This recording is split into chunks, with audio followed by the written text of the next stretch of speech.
Welcome to this month's Clayton Chamber of Commerce's Conversations from the Vault podcast. Today it's brought to you by Cantston Development.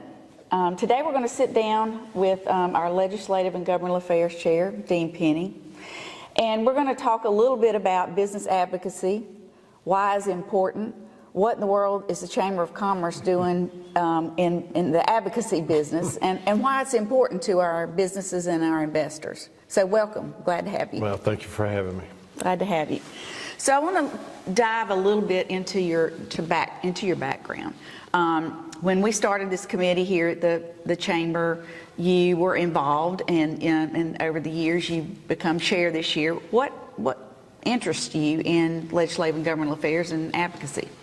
Well, it's interesting, Dana, that you asked that because I've never really thought that much about it, just to think of it as a topic in and of itself. But, I come at this from a background of having been in private business for, my entire career, almost my entire career.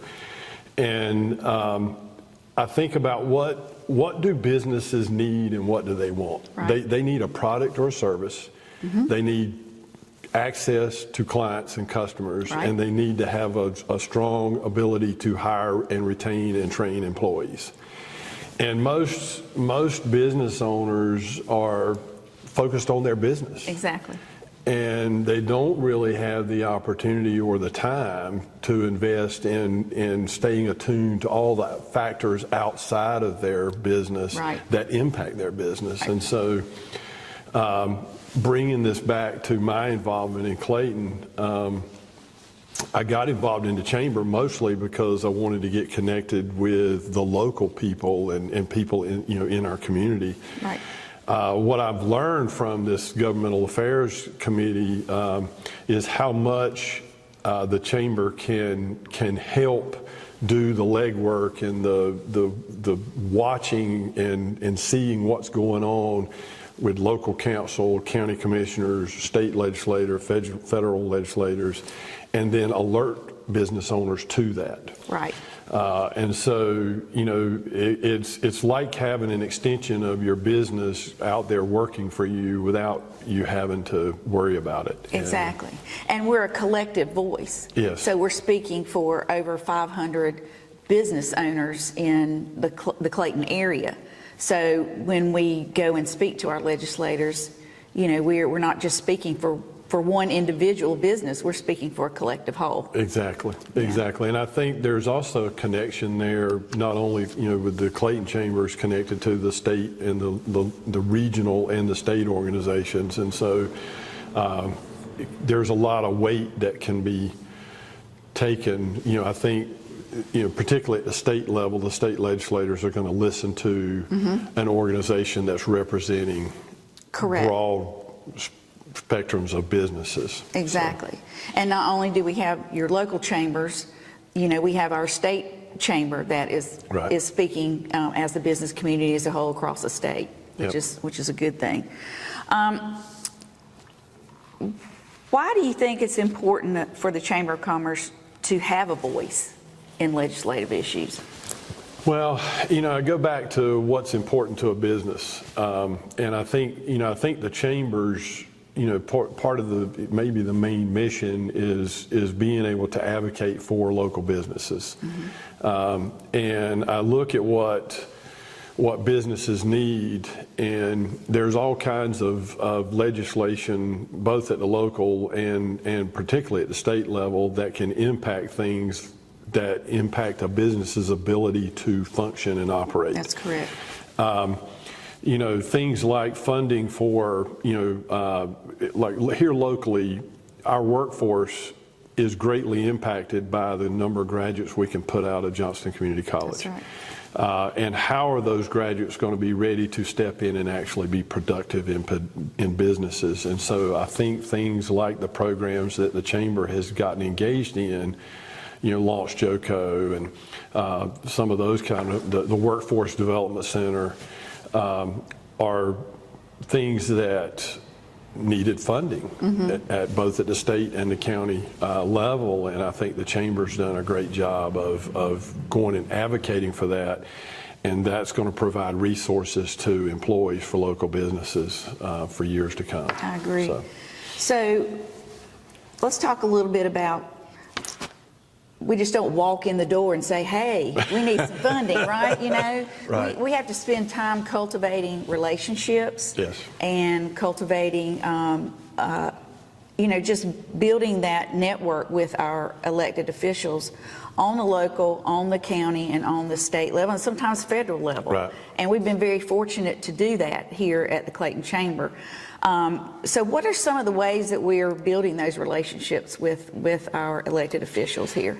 I think that's that topic of relationships goes in everything any business does.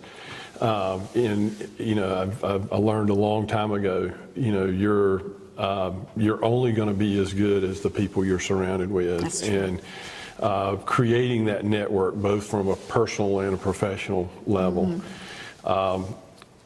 I found it really interesting to me how many different avenues the Chamber has helped connect, not only to people, other people in the local, community business-wise, but the opportunities to interact with town council members, county commissioners, state legislators, and federal.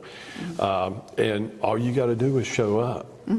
So, the meet and greet we do in the early part of the calendar year, all the way to the platforms at the podium, and then all the general events that the Chamber sponsors and puts on.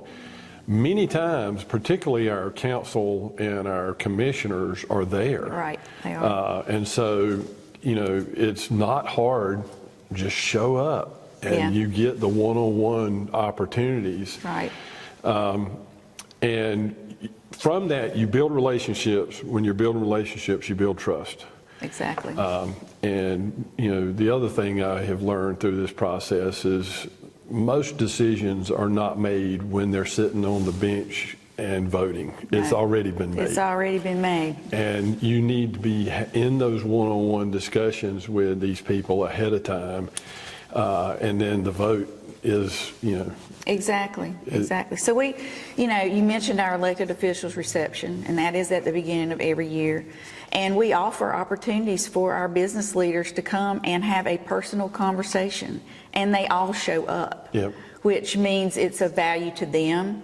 And our business leaders get to have one-on-one conversation. What's going on in your business? What's keeping you up at night? You can have those conversations with them. And as you said, you just have to show up and have the conversations. Yeah, and when you say they all show up, all the reps show up. So, there is that opportunity. And the other thing I've learned from this, and I had never really been actively engaged in politics. It's just not my, but what I've learned is, if you think, let me step back from it for a second. If you, as a business owner, there are decisions that are going to be made, legislation that comes about, local policies that come about that are going to impact your business. Right. You don't want somebody doing that doesn't really know and understand how that impacts you. Exactly. And so, you've got to meet and get to know them. Be a little proactive, right? Yeah, and what I've learned is they want to know you. Yes, they do. I think, it's not this, barrier. The barrier is people's lack of willingness just to reach out. Right. And so there's multiple opportunities, as we've already talked about, to at least meet and begin to have those topics. And then those are going to lead to further conversations, contacts, phones, email. You get on newsletter lists so that you get, most of the reps are putting out monthly or quarterly newsletters of the bills that are being discussed at the state. Right. And so it's just that personal interaction is critical. Yeah. And our platforms at the podium series, we used to do it in person, but COVID hit, and that sort of changed the dynamic of how people get information. Coming in public and listening to a personal forum is not as popular as it used to be. So we do a video series, and so we provide the voters in the area an opportunity to hear the platforms of each of our candidates so they can make an informed decision. And I think information and gaining knowledge of who you're voting for is extremely important. When they go to their municipality or their county or their state and they're making decisions on your behalf. Right. And, you need to know where they stand on these issues. And you brought up the word political, and I know that, that's like a buzzword that sort of puts a lot of people off. Well, I'm not involved in politics. Right. But legislature affects you as a business owner.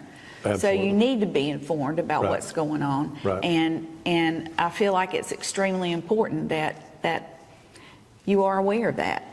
Yeah, so two comments I would make about the way we do the questionnaire and the interviews with the candidates for office. We try to structure, as a Legislative Affairs Committee, we try to structure those questions so that we're asking questions about topics that are pertinent to our local businesses. Correct.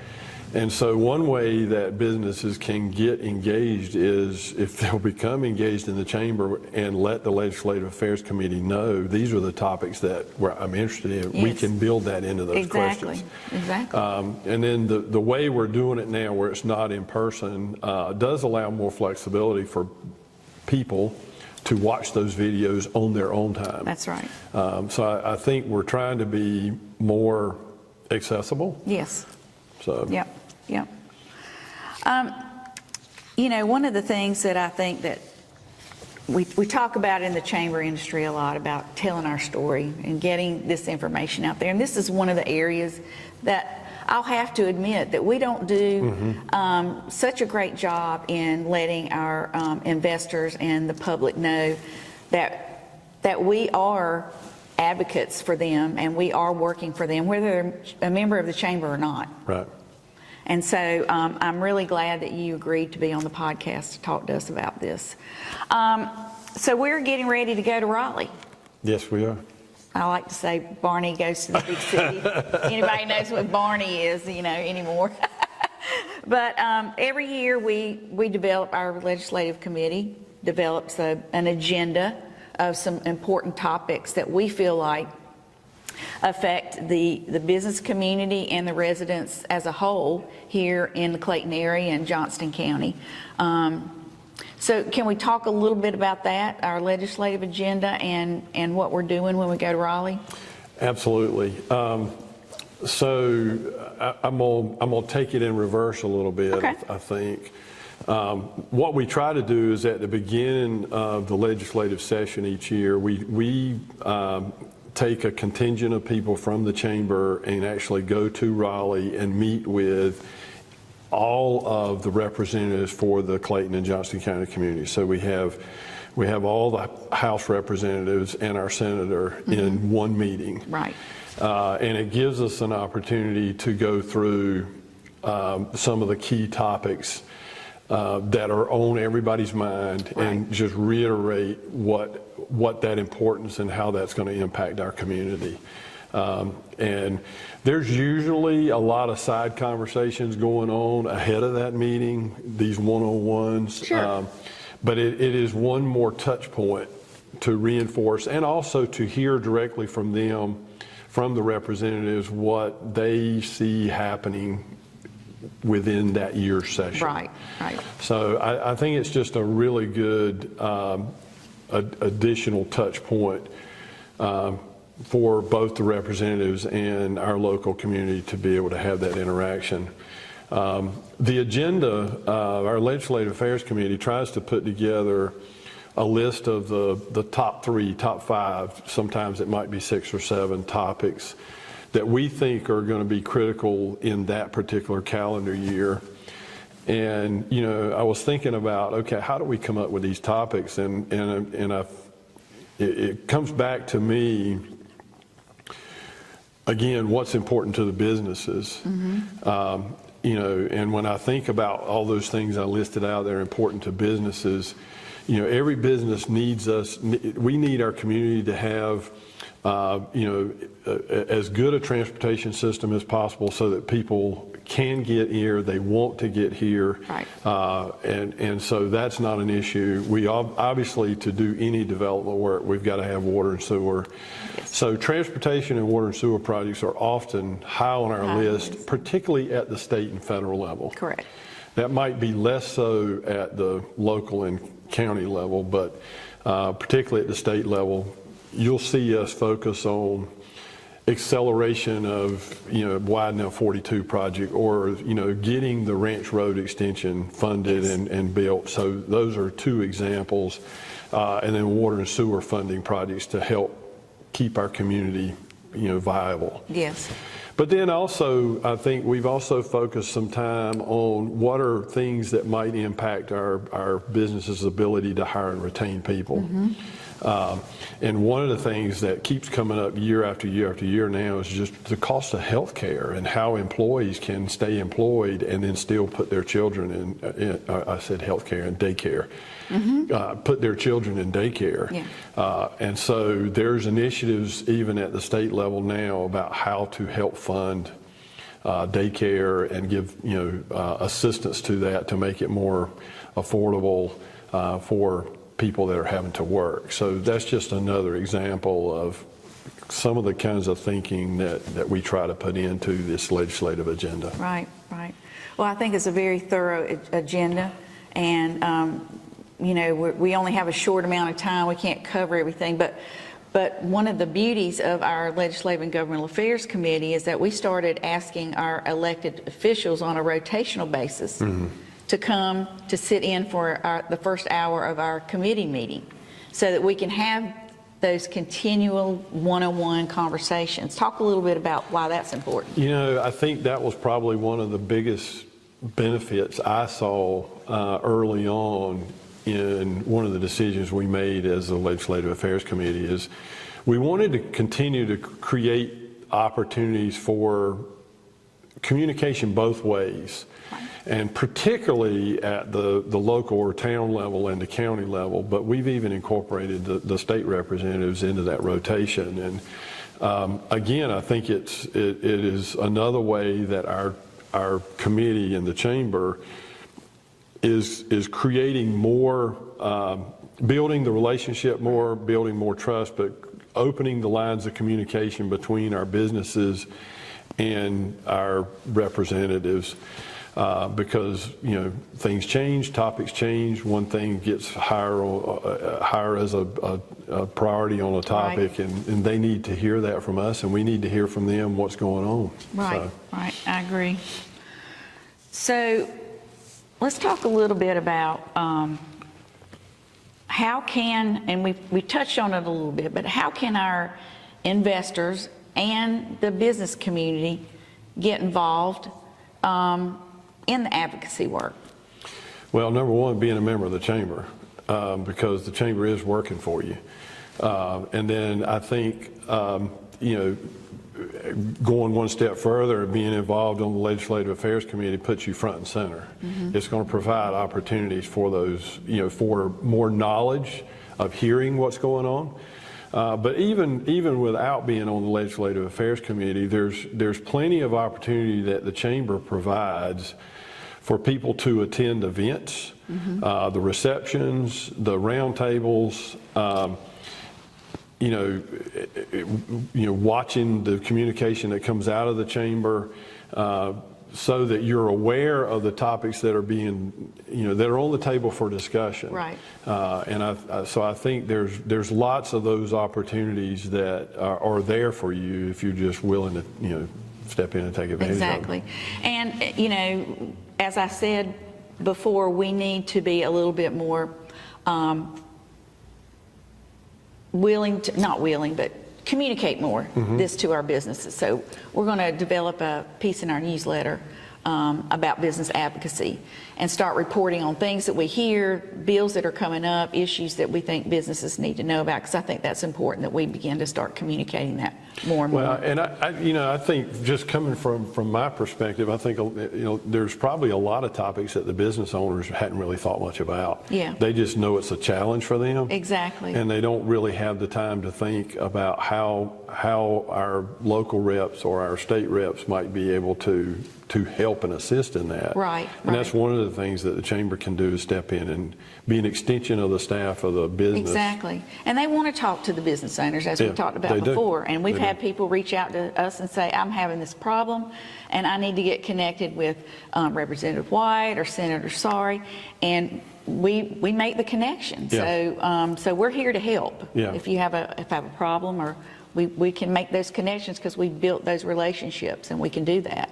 I think that avenue, and the fact that, I can tell you personally, I know Senator Sari and Representative White want to hear from you. Yes, they do. As individuals. And so this is a good way to make that connection. I do. All right, I'm going to ask you a fun question to wrap up. Uh-oh. All right, if you could grab lunch with any elected official, past or present, who would you choose and why? Oh, my goodness. Any elected official. Mm-hmm. All right, so as I'm, like I said, if I was thinking about this, I might come up with somebody different, but the first person that popped in my head would be Ronald Reagan. Yeah. Because, there's a lot of things that he did that were out of the ordinary at that time. Mm-hmm. Plus, he was funny. Yeah. And he was not your traditional politician. No, he really wasn't. And so. Was he the one that had the jelly beans on his desk? Was he? Yeah.